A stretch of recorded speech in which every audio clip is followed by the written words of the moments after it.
tardes. ¿Cómo estás, Martín? ¿Qué tal? Buenas tardes. Viniste además a presentar la nueva edición de Jefazo, así se llama la biografía que voy a mostrar acá el libro, ¿no? Sí, jefazo, porque eso vale la pena aclararlo. Sí. Nadie le dice jefazo. Jefazo es la manera que él se dirige a ciertas personas. La manera que él... Que él le dice jefazo, jefasa. No necesariamente a gente que está por encima de él jerárquicamente, No, sino... a las personas de su confianza, que tiene afinidad. Como una muletilla. Es como una muletilla. Entonces, cuando no teníamos título del libro, entonces cuando yo vi tanta reiteración de jefazo, jefasa, dije, bueno... Porque, digamos, fuera de ese ambiente puede tomarse como que él es un jefazo político, un jefazo, ¿no? Claro, no, también tiene eso. Lectura. Pero el título, que fue, digamos, la primera edición del libro es del año 2008, cuando él, digamos, acababa de asumir la presidencia, es un poco la inversión de esa situación, ¿no? Ponerle jefazo a quien dice jefazo, no a quien lo recibe. ¿Tu historia con Evo Morales, dónde comienza? Empieza en el año 95. Yo trabajaba como corresponsal de un diario boliviano en Buenos Aires y él era su primer viaje a Buenos Aires y lo entrevisté. Entonces, a partir de entonces y por los siguientes 10 años lo fui entrevistando. Yo cubría mucho política latinoamericana y política boliviana. Mis primeros libros son sobre Bolivia. Pero cuando llegó a la presidencia quise hacer un libro atípico. Pero pará, en el 95 todavía ni miras de ser presidente. Era un dirigente sindical con el estigma de dirigente cogalero, es decir, era visto por la clase política y por los Estados Unidos como una especie de eslabón del narcotráfico. ¿Sí? Entonces tuvo una situación muy adversa y muy precaria políticamente. Incluso cuando yo lo conocí, él ni siquiera estaba decidido a volcarse a la vida partidaria, porque él desconfiaba, él creía que con el movimiento sindical, con la lucha gremial era suficiente. Entonces esos años finalmente se metió en el fango de la política, es decir, voy a crear un partido político en condiciones muy malas. La primera vez entró con diputados, eran 2 o 3 diputados cocaleros para defender algunos intereses sectoriales del movimiento cocalero, pero en un parlamento donde la abrumadora mayoría era muy hostil a los reclamos. Claro. ¿No? Pero bueno, fue como una marcha bastante lenta hasta la presidencia. ¿Tú lo seguiste viendo, entrevistando, juntándote con él en el correr de esos años? Con el correr de los años, ¿no? Con las cosas informales de él, que si vos lo entrevistás más de una vez era jugar un poco al fútbol o jugar a la paleta, entonces se da toda una cosa de informal, con todos, periodistas que no simpatizan con él, los que simpatizan con él.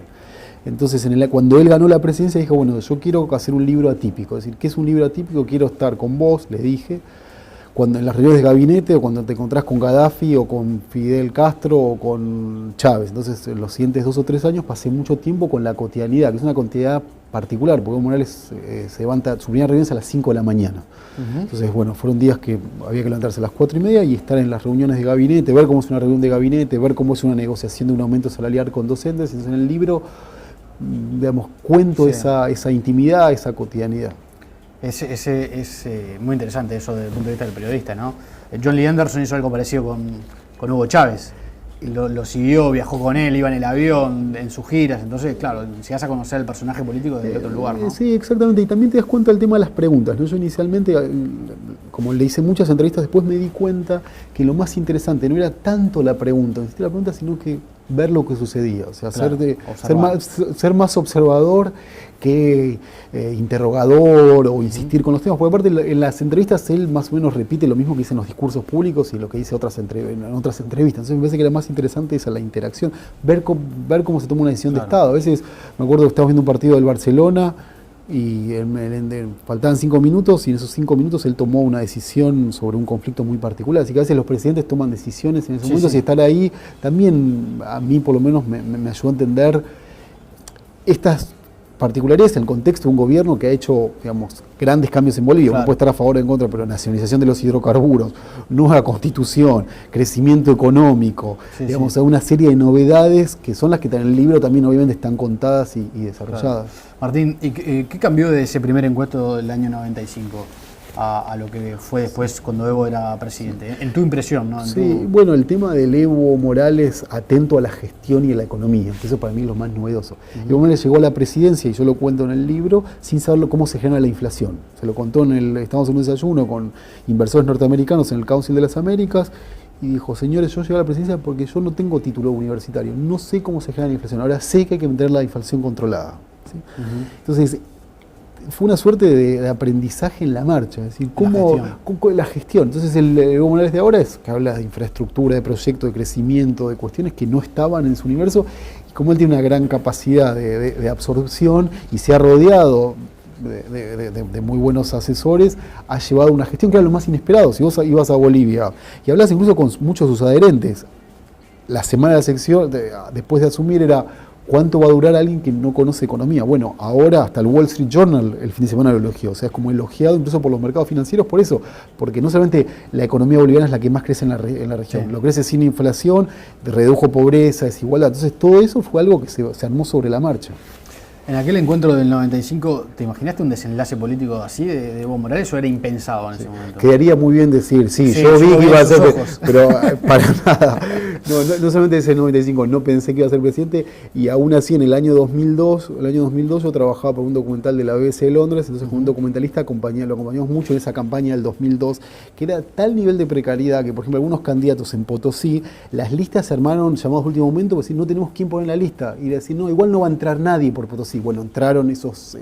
Era un nivel de... Entonces vos decís, en el año 2002, donde él salió segundo, Sí. con 16%, vos decís, ¿vos pensás que él puede ser presidente? Y yo hubiese dicho, no pienso que puede ser presidente. O sea, para mí fue algo totalmente... Todavía en el 2002. Todavía en el 2002, porque generaba mucho rechazo. Aparte era visto, tiene un discurso muy radical, muy Claro. incendiario, con propuestas de cambio, digamos, que después en la presidencia las negoció. No es que, digamos, no es que un gran cambio sobre lo que proponía y lo que está haciendo, pero lo está haciendo mucho más moderadamente de lo que él mismo suponía. Sí, el domingo ganó en Santa Cruz, algo que era impensado, ¿no? Y eso para mí es el gran dato del domingo pasado. La verdad, pensá que él en Santa Cruz, en la primera elección del 2002, sacó el 3%. El año 2008 no podía aterrizar con su avión.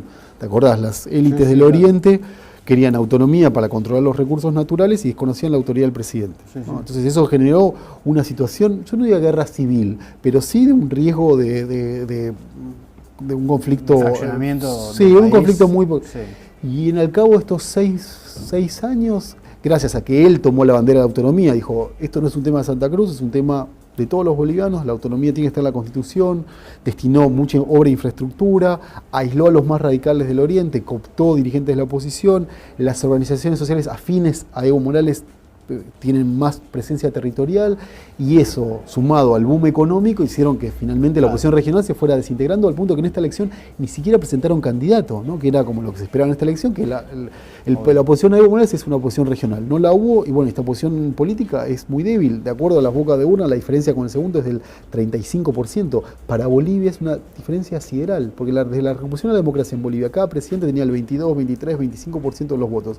Evo Morales tiene 60% y con 35% diferencia sobre el segundo. Es una supremacía política que es inédita. ¿Cuál es el secreto? ¿Es bueno gestionando? ¿Tiene un carisma que llega a sectores de la población que otros presidentes no llegaban? ¿Es muy buen líder político? ¿Tiene mucho mando? ¿Cuál es para vos el secreto? Sí, yo creo que hay una combinación. La primera es que él, digamos, la nacionalización de los hidrocarburos y la nueva constitución, un mandato que lo trascendía. Él asumió con ese mandato que no es una idea de él. ¿Sí? Entonces, él asumió y nacionalizó los hidrocarburos. ¿Por qué decís que es un mandato que lo trascendía? Porque el año 2003, cuando Sí. el anterior, Sánchez Lozada renunció a la presidencia, el movimiento del Alto reclamaba la nacionalización de los hidrocarburos. Entonces estaba muy instalado socialmente para la izquierda boliviana, para las organizaciones sociales, que el próximo presidente debía nacionalizar.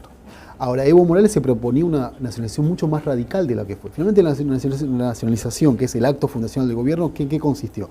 En que las empresas petroleras pagan más impuestos. Claro. O sea, dejaban el 18% en Bolivia, ahora dejan el 50-55%, y que el Estado boliviano, a través de YPFB, tiene mayor control del negocio del gas. Eso ha provocado, ¿sí?, que todo el excedente de la renta petrolera se haya destinado a programas sociales. Entonces, tenés que se cumplió la nacionalización, la Constitución, buen momento de la economía, distribución del ingreso y mejoramiento de todas las variables, de pobreza, desigualdad, más el carisma, más la identificación por ser el presidente más popular, el primer presidente indígena, hacen, no digo que es fácil de entender, pero digamos, no es tan misterioso la popularidad de Evo Morales. Claro.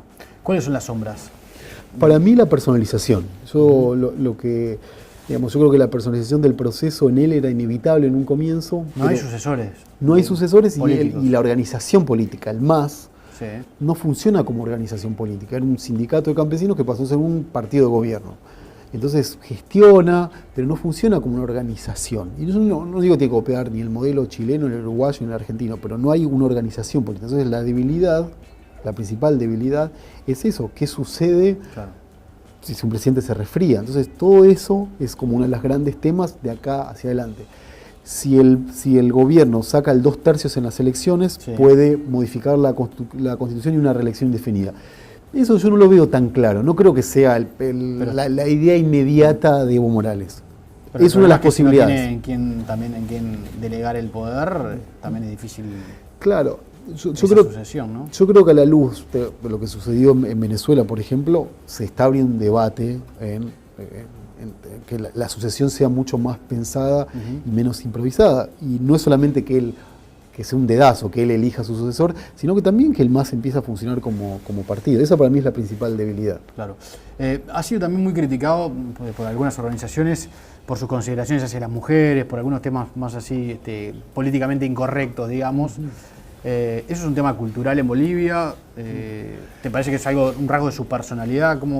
Sí, en eso es contradictorio, sí. Hay acusaciones de mantener el modelo patriarcal, algunos comentarios en público sobre las mujeres, pero esa misma, obviamente todo es cierto, pero al mismo tiempo, cuando fue reelecto por segunda vez, puso el primer gabinete 50-50, 50% mujeres, 50% hombres.